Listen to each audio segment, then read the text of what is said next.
हर हर महादेव। शिव भक्तों, एक कथा लेके आया हूं, उपमन्यु की शिवोपासना। उपमन्यु व्याघ्रपाद मुनि के पुत्र थे। पूर्व जन्म में ही उन्होंने सिद्धि प्राप्त कर ली थी और वर्तमान जन्म में मुनि कुमार के रूप में प्रकट हुए थे। बचपन से ही वे अपने मामा के घर रहते थे, क्योंकि दरिद्रता उनके अपने घर तो जैसे पैर तोड़कर बैठ गई थी।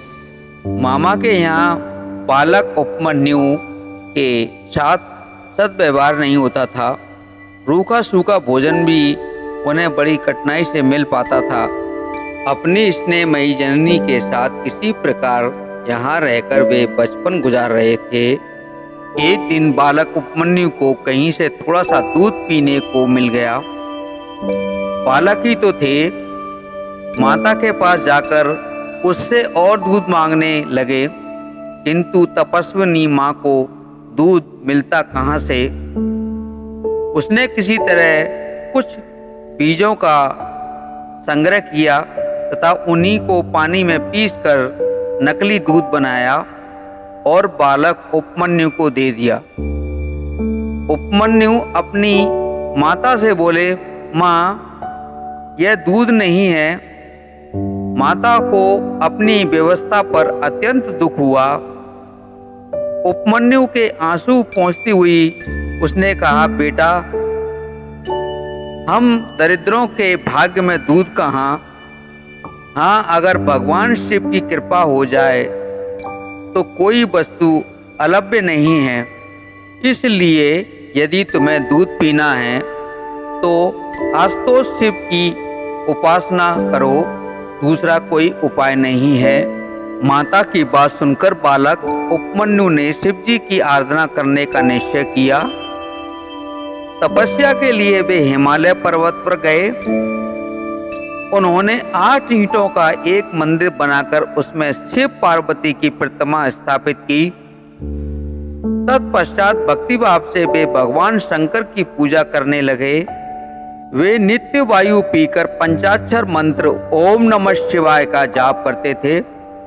इस प्रकार दीर्घ काल तक उन्होंने शिव जी की कृपा प्राप्ति के लिए कठोर तप किया। बालक उपमन्यु की तपस्या के ताप से तीनों लोग जलने लगे। देवगण घबरा कर महेश्वर शिव के पास गए और बोले, प्रभु, बालक उपमन्यु की तपस्या के तेज से हम लोग भयभीत हैं। आपको प्रसन्न करने के लिए वे कठोर तप कर रहे हैं। आप उन्हें दर्शन तथा वर देकर संतुष्ट करें। देवताओं की प्रार्थना से परमेश्वर शिव उपमन्यु की भक्ति की परीक्षा लेने पधारे। उस समय शिव जी ने देवराज इंद्र का, पार्वती जी ने शशि का और नंदी ने ऐरावत हाथी का रूप धारण कर लिया। इंद्र रूपधारी शिव ने बालक उपमन्यु से वर मांगने को कहा। उपमन्यु ने उनसे एकमात्र शिव भक्ति की याचना की।